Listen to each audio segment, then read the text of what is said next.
بسم اللہ الرحمن الرحیم، شروع اللہ کے نام سے جو بڑا مہربان نہایت رحم والا ہے۔ یا ایھا الذین آمنوا کتب علیکم الصیام کما کتب علی الذین من قبلکم لعلکم تتقون۔ اے ایمان والو، تم پر روزے رکھنا فرض کیا گیا جس طرح تم سے پہلے لوگوں پر فرض کیے گئے تھے، تاکہ تم تقوی اختیار کرو۔ اسلام کے اکثر احکام کی طرح روزے کی فرضیت بھی بتدریج عائد کی گئی۔ نبی صلی اللہ علیہ وسلم نے ابتدا میں مسلمانوں کو صرف ہر مہینے 3 دن کے روزے رکھنے کی ہدایت فرمائی تھی، مگر یہ روزے فرض نہ تھے۔ پھر 2 ہجری میں رمضان کے روزوں کا یہ حکم قرآن میں نازل ہوا، مگر اس میں اتنی رعایت رکھی گئی کہ جو لوگ روزے کو برداشت کرنے کی طاقت رکھتے ہوں اور پھر بھی روزہ نہ رکھیں، وہ ہر روزے کے بدلے ایک مسکین کو کھانا کھلا دیا کریں۔ بعد میں دوسرا حکم نازل ہوا اور یہ عام رعایت منسوخ کر دی گئی۔ لیکن مریض اور مسافر اور حاملہ یا دودھ پلانے والی عورت اور ایسے بوڑھے لوگوں کے لیے جن میں روزے کی طاقت نہ ہو، اس رعایت کو بدستور باقی رہنے دیا گیا، اور انہیں حکم دیا گیا کہ بعد میں جب عذر باقی نہ رہے تو قضا کے اتنے روزے رکھ لیں جتنے رمضان میں ان سے چھوٹ گئے ہیں۔ ایاما معدودات فمن كان منكم مريضا او على سفر فعدة من ايام اخر وعلى الذين يطيقونه فدية طعام مسكين فمن تطوع خيرا فهو خير له وَأَن تَصُومُوا خَيْرٌ لَكُمْ إِن كُنتُمْ تَعْلَمُونَ۔ گنتی کے چند ہی دن ہیں، لیکن تم میں سے جو شخص بیمار ہو یا سفر میں ہو تو وہ اور دنوں میں گنتی کو پورا کر لے، اور اس کی طاقت رکھنے والے فدیہ میں ایک مسلمان کو کھانا دیں۔ پھر جو شخص نیکی میں سبقت کرے وہ اسی کے لیے بہتر ہے، لیکن تمہارے حق میں بہتر کام روزے رکھنا ہی ہے اگر تم با علم ہو۔ جو اپنی خوشی سے کچھ زیادہ بھلائی کرے، یعنی ایک سے زیادہ آدمیوں کو کھانا کھلائے، یا یہ کہ روزہ بھی رکھے اور مسکین کو کھانا بھی کھلائے۔ یہاں تک وہ ابتدائی حکم ہے جو رمضان کے روزوں کے متعلق 2 ہجری میں جنگ بدر سے پہلے نازل ہوا تھا۔ اس کے بعد کی آیات اس کے 1 سال بعد نازل ہوئیں اور مناسبت مضمون کی وجہ سے اسی سلسلہ بیان میں شامل کر دی گئیں۔ شهر رمضان الذي أنزل فيه القرآن هدى للناس وبينات من الهدى والفرقان فمن شهد منكم الشهر فليصمه ومن كان مريضا أو على سفر فعدة من أيام أخر يريد الله بكم اليسر ولا يريد بكم العسر ولتكملوا العدة ولتكبروا الله على ما هداكم ولعلكم تشكرون۔ ماہ رمضان وہ ہے جس میں قرآن اتارا گیا، جو لوگوں کو ہدایت کرنے والا ہے، اور جس میں ہدایت کی اور حق و باطل کی تمیز کی نشانیاں ہیں۔ تم میں سے جو شخص اس مہینے کو پائے اسے روزہ رکھنا چاہیے۔ ہاں، جو بیمار ہو یا مسافر ہو اسے دوسرے دنوں میں یہ گنتی پوری کرنی چاہیے۔ اللہ تعالیٰ کا ارادہ تمہارے ساتھ آسانی کا ہے، سختی کا نہیں۔ وہ چاہتا ہے کہ تم گنتی پوری کر لو، اور اللہ تعالیٰ کے دی ہوئی ہدایت پر اس کی بڑائیاں بیان کرو اور اس کا شکر ادا کرو۔ سفر کی حالت میں روزہ رکھنا یا نہ رکھنا آدمی کے اختیار تمیزی پر چھوڑ دیا گیا ہے۔ نبی صلی اللہ علیہ وسلم کے ساتھ جو صحابہ سفر میں جایا کرتے تھے، ان میں سے کوئی روزہ رکھتا تھا اور کوئی نہ رکھتا تھا، اور دونوں گروہوں میں سے کوئی دوسرے پر اعتراض نہ کرتا تھا۔ خود حضرت صلی اللہ علیہ وآلہ وسلم نے بھی کبھی سفر میں روزہ رکھا ہے اور کبھی نہیں رکھا ہے۔ ایک سفر کے موقع پر ایک شخص بدحال ہو کر گر گیا اور اس کے گرد لوگ جمع ہو گئے۔ نبی صلی اللہ علیہ وسلم نے یہ حال دیکھ کر دریافت فرمایا، کیا معاملہ ہے؟ عرض کیا گیا روزے سے ہے۔ فرمایا یہ نیکی نہیں ہے۔ جنگ کے موقع پر تو آپ حکمن روزے سے روک دیا کرتے تھے تاکہ دشمن سے لڑنے میں کمزوری لاحق نہ ہو۔ حضرت عمر کی روایت ہے کہ ہم نبی صلی اللہ علیہ وسلم کے ساتھ 2 مرتبہ رمضان میں جنگ پر گئے، پہلی مرتبہ جنگ بدر میں اور آخری مرتبہ فتح مکہ کے موقع پر، اور دونوں مرتبہ ہم نے روزے چھوڑ دیے۔ ابن عمر کا بیان ہے کہ فتح مکہ کے موقع پر حضور صلی اللہ علیہ وسلم نے فرما دیا تھا کہ دشمن سے مقابلہ درپیش ہے، روزے چھوڑ دو تاکہ تمہیں لڑنے کی قوت حاصل ہو۔ عام سفر کے معاملے میں یہ بات کہ کتنی مسافت کے سفر پر روزہ چھوڑا جا سکتا ہے حضور کے کسی ارشاد سے واضح نہیں ہوتی، اور صحابہ کرام رضوان اللہ تعالی علیہم اجمعین کا عمل اس باب میں مختلف ہے۔ صحیح یہ ہے کہ جس مسافت پر عرف عام میں سفر کا اطلاق ہوتا ہے اور جس میں مسافرانہ حالت انسان پر طاری ہوتی ہے وہ افطار کے لیے کافی ہے۔ یہ امر متفق علیہ ہے کہ جس روز آدمی سفر کی ابتدا کر رہا ہو اس دن کا روزہ افطار کر لینے کا اسے اختیار ہے، چاہے تو گھر سے کھانا کھا کر چلے اور چاہے تو گھر سے نکلتے ہی کھا لے، دونوں عمل صحابہ سے ثابت ہیں۔ یہ امر کہ اگر کسی شہر پر دشمن کا حملہ ہو تو کیا لوگ مقیم ہونے کے باوجود جہاد کی خاطر روزہ چھوڑ سکتے ہیں؟ علماء کے درمیان مختلف فیہ ہے۔ بعض علماء اس کی اجازت نہیں دیتے، مگر علامہ ابن تیمیہ نے نہایت قوی دلائل کے ساتھ فتویٰ دیا تھا کہ ایسا کرنا بالکل جائز ہے۔ اس پر اللہ کی کبریائی کا اظہار و اعتراف کرو اور شکر گزار بنو۔ یعنی اللہ نے صرف رمضان ہی کے دنوں کو روزوں کے لیے مخصوص نہیں کر دیا ہے، بلکہ جو لوگ رمضان میں کسی عذر شرعی کی بنا پر روزے نہ رکھ سکیں ان کے لیے دوسرے دنوں میں اس کی قضا کر لینے کا راستہ بھی کھول دیا ہے، تاکہ قرآن کی جو نعمت اس نے تم کو دی ہے اس کا شکر ادا کرنے کے قیمتی موقع سے تم محروم نہ رہ جاؤ۔ یہاں یہ بات بھی سمجھ لینی چاہیے کہ رمضان کے روزوں کو صرف عبادت اور صرف تقویٰ کی تربیت ہی نہیں قرار دیا گیا ہے، بلکہ انہیں مزید برآں اس عظیم الشان نعمت ہدایت پر اللہ تعالیٰ کا شکریہ بھی ٹھہرایا گیا ہے جو قرآن کی شکل میں اس نے ہمیں عطا فرمائی ہے۔ حقیقت یہ ہے کہ ایک دانش مند انسان کے لیے کسی نعمت کی شکر گزاری اور کسی احسان کے اعتراف کی بہترین صورت اگر ہو سکتی ہے تو وہ صرف یہی ہے کہ وہ اپنے آپ کو اس مقصد کی تکمیل کے لیے زیادہ سے زیادہ تیار کرے جس کے لیے عطا کرنے والے نے وہ نعمت عطا کی ہو۔ قرآن ہم کو اس لیے عطا فرمایا گیا ہے کہ ہم اللہ تعالیٰ کی رضا کا راستہ جان کر خود اس پر چلیں اور دنیا کو اس پر چلائیں۔ اس مقصد کے لیے ہم کو تیار کرنے کا بہترین ذریعہ روزہ ہے، لہذا نزول قرآن کے مہینے میں ہماری روزہ داری صرف عبادت ہی نہیں ہے اور صرف اخلاقی تربیت بھی نہیں ہے، بلکہ اس کے ساتھ خود اس نعمت قرآن کی بھی صحیح اور موضوع شکر گزاری ہے۔ وَإِذَا سَأَلَكَ عِبَادِي عَنِّي فَإِنِّي قَرِيبٌ أُجِيبُ دَعْوَةَ الدَّاعِ إِذَا دَعَانِ فَلْيَسْتَجِيبُوا لِي وَلْيُؤْمِنُوا بِي لَعَلَّهُمْ يَرْشُدُونَ۔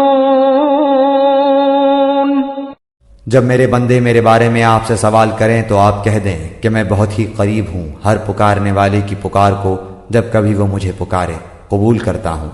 اس لیے لوگوں کو بھی چاہیے کہ وہ میری بات مان لیا کریں اور مجھ پر ایمان رکھیں، یہی ان کی بھلائی کا باعث ہے۔ لہٰذا انہیں چاہیے کہ میری دعوت پر لبیک کہیں اور مجھ پر ایمان لائیں۔ یعنی اگرچہ تم مجھے دیکھ نہیں سکتے اور نہ اپنے حواس سے مجھ کو محسوس کر سکتے ہو، لیکن یہ خیال نہ کرو کہ میں تم سے دور ہوں۔ نہیں، میں اپنے ہر بندے سے اتنا قریب ہوں کہ جب وہ چاہے مجھ سے عرض معروض کر سکتا ہے، حتیٰ کہ دل ہی دل میں وہ جو کچھ مجھ سے گزارش کرتا ہے میں اسے بھی سن لیتا ہوں، اور صرف سنتا ہی نہیں فیصلہ بھی صادر کرتا ہوں۔ جن بے حقیقت اور بے اختیار ہستیوں کو تم نے اپنی نادانی سے اللہ اور رب قرار دے رکھا ہے، ان کے پاس تو تمہیں دوڑ دوڑ کر جانا پڑتا ہے، اور پھر بھی نہ وہ تمہاری شنوائی کر سکتے ہیں اور نہ ان میں یہ طاقت ہے کہ تمہاری درخواستوں پر کوئی فیصلہ صادر کر سکیں، مگر میں کائنات بے پایاں کا فرما روائے مطلق، تمام اختیارات اور تمام طاقتوں کا مالک، تم سے اتنا قریب ہوں کہ تم خود بغیر کسی واسطے اور وسیلے اور سفارش کے براہ راست ہر وقت اور ہر جگہ مجھ تک اپنی عرضیاں پہنچا سکتے ہو۔ لہذا تم اپنی اس نادانی کو چھوڑ دو کہ ایک ایک بے اختیار بناوٹی خدا کے در پر مارے مارے پھرتے ہو۔ میں جو دعوت تمہیں دے رہا ہوں اس پر لبیک کہہ کر میرا دامن پکڑ لو، میری طرف رجوع کرو، مجھ پر بھروسہ کرو اور میری بندگی و اطاعت میں آ جاؤ۔ یہ بات تم انہیں سنا دو، شاید وہ رائے راست پا لیں۔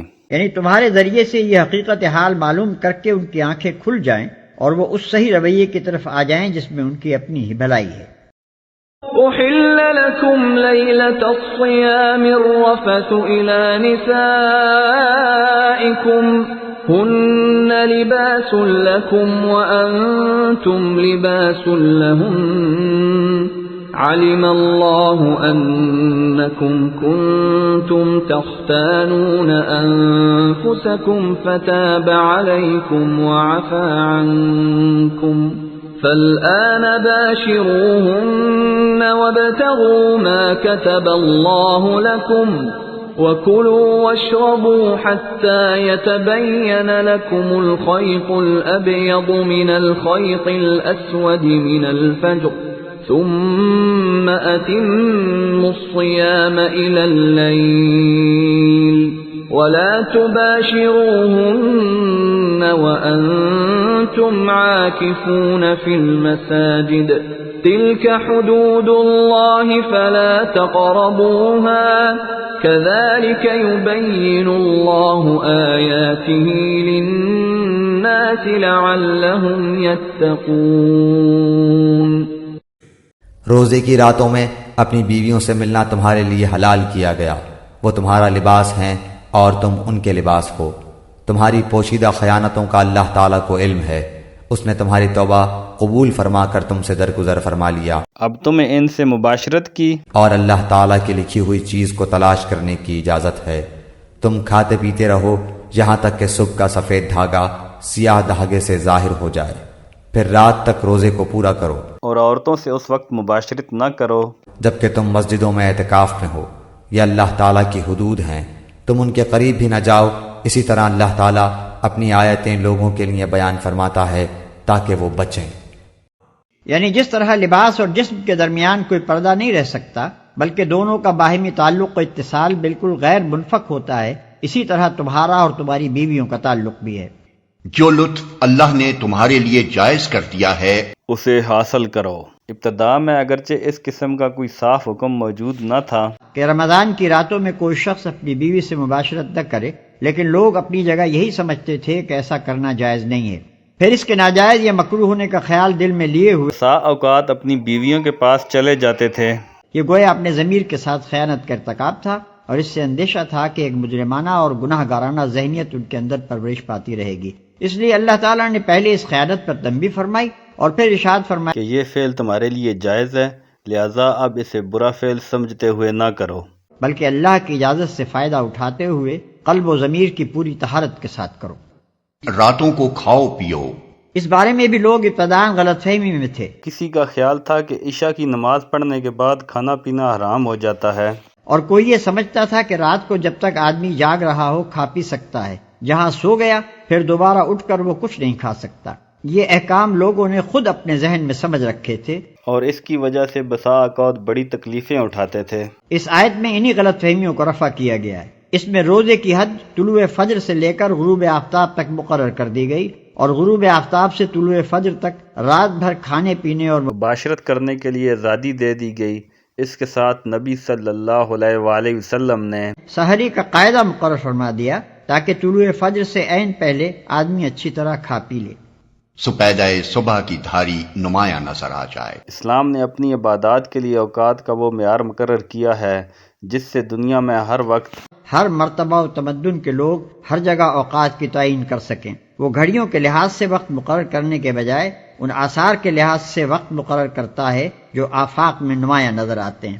مگر نادان لوگ اس طریقے توقیت پر عموماً یہ اعتراض کرتے تھے کہ قطبین کے قریب جہاں رات اور دن کئی کئی مہینوں کے ہوتے ہیں، اوقات کی یہ تعین کیسے چل سکے گی؟ حالانکہ یہ اعتراض دراصل علم جغرافیہ کی سرسری واقفیت کا نتیجہ ہے۔ حقیقت میں نہ وہاں 6 مہینوں کی رات اس معنی میں ہوتی ہے اور نہ 6 مہینوں کا دن، جس معنی میں ہم خط استوا کے آس پاس رہنے والے لوگ دن اور رات کے لفظ بولتے ہیں، خواہ رات کا دور ہو یا دن کا۔ برال صبح و شام کے آثار وہاں پوری باقاعدگی کے ساتھ افق پر نمایاں ہوتے ہیں، اور انہی کے لحاظ سے وہاں کے لوگ ہماری طرح اپنے سونے جاگنے اور کام کرنے اور تفریح کرنے کے اوقات مقرر کرتے ہیں۔ جب گھڑیوں کا رواج عام نہ تھا تب بھی فن لینڈ، ناروے اور گرین لینڈ وغیرہ ملکوں کے لوگ اپنے اوقات معلوم کرتے ہی تھے، اور اس کا ذریعہ یہی افق کے آثار تھے۔ لہذا جس طرح دوسرے تمام معاملات میں یہ آثار ان کے لیے تعین اوقات کا کام دیتے ہیں، اسی طرح نماز اور سحر و افطار کے معاملے میں بھی دے سکتے ہیں۔ رات تک روزہ پورا کرنے سے مراد یہ ہے کہ جہاں رات کی سرحد شروع ہوتی ہے وہیں تمہارے روزے کی سرحد ختم ہو جائے، اور ظاہر ہے کہ رات کی سرحد غروب آفتاب سے شروع ہوتی ہے، لہذا غروب آفتاب ہی کے ساتھ افطار کر لینا چاہیے۔ سیر و افطار کی صحیح علامت یہ ہے کہ جب رات کے آخری حصے میں افق کے مشرقی کنارے پر سفیدہ صبح کی باریک سی دھاری نمودار ہو کر اوپر بڑھنے لگے تو سحری کا وقت ختم ہو جاتا ہے، اور جب دن کے آخری حصے میں مشرق کی جانب سے رات کی سیاہی بلند ہوتی نظر آئے تو افطار کا وقت آ جاتا ہے۔ آج کل لوگ سحری اور افطار دونوں کے معاملے میں شدت احتیاط کی بنا پر کچھ بیجا تشدد برتنے لگے ہیں، مگر شریعت نے ان دونوں اوقات کی کوئی ایسی حد بندی نہیں کی ہے جس سے چند سیکنڈ یا چند منٹ ادھر ادھر ہو جانے سے آدمی کا روزہ خراب ہو جاتا ہو۔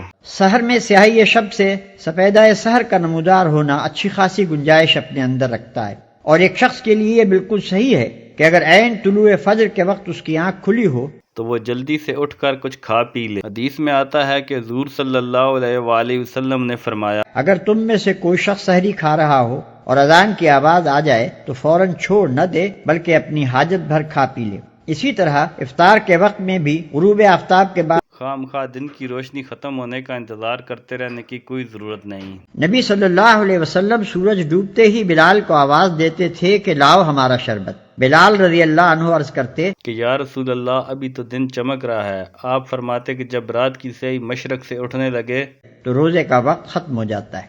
اور جب تم مسجدوں میں معتکف ہو تو بیویوں سے مباشرت نہ کرو۔ معتکف ہونے کا مطلب یہ ہے کہ آدمی رمضان کے آخری 10 دن مسجد میں رہے اور یہ دن اللہ کے ذکر کے لیے مختص کر دے۔ اس اعتکاف کی حالت میں آدمی اپنی انسانی حاجات کے لیے مسجد سے باہر جا سکتا ہے، مگر لازم ہے کہ وہ اپنے آپ کو شہوانی لذتوں سے روک کے رکھے۔ یہ اللہ کی باندھی ہوئی حدیں ہیں، ان کے قریب نہ پھٹکنا۔ یہ نہیں فرمایا کہ ان حدوں سے تجاوز نہ کرنا، بلکہ یہ فرمایا کہ ان کے قریب نہ پھٹکنا۔ اس کا مطلب یہ ہے کہ جس مقام سے معصیت کی حد شروع ہوتی ہے عین اسی مقام کے آخری کناروں پر گھومتے رہنا آدمی کے لیے خطرناک ہے۔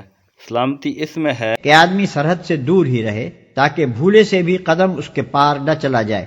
یہی مضمون اس حدیث میں بیان ہوا ہے جس میں نبی صلی اللہ علیہ وسلم نے فرمایا کہ ہر بادشاہ کی ایک حما ہوتی ہے، اور اللہ کی حما اس کی وہ حدیں ہیں جن سے اس نے حرام و حلال اور طاعت و معصیت کا فرق قائم کیا ہے۔ جو جانور حما کے گرد ہی چرتا رہے گا ہو سکتا ہے کہ ایک روز وہ حما کے اندر داخل ہو جائے۔ افسوس ہے کہ بہت سے لوگ جو شریعت کی روح سے ناواقف ہیں ہمیشہ اجازت کی آخری حد تک ہی جانے پر اصرار کرتے ہیں، اور بہت سے علماء و مشائخ بھی اسی غرض کے لیے سندیں ڈھونڈ ڈھونڈ کر جواز کی آخری حدیں انہیں بتایا کرتے ہیں تاکہ وہ اس باریک خط امتیاز ہی پر گھومتے رہیں جہاں اطاعت اور معصیت کے درمیان محض بال برابر فاصلہ رہ جاتا ہے۔ اسی کا نتیجہ ہے کہ بکثرت لوگ معصیت اور معصیت سے بھی بڑھ کر ضلالت میں مبتلا ہو رہے ہیں، کیونکہ ان باریک سرحدی خطوط کی تمیز اور ان کے کنارے پہنچ کر اپنے آپ کو قابو میں رکھنا ہر ایک کے بس کا کام نہیں ہے۔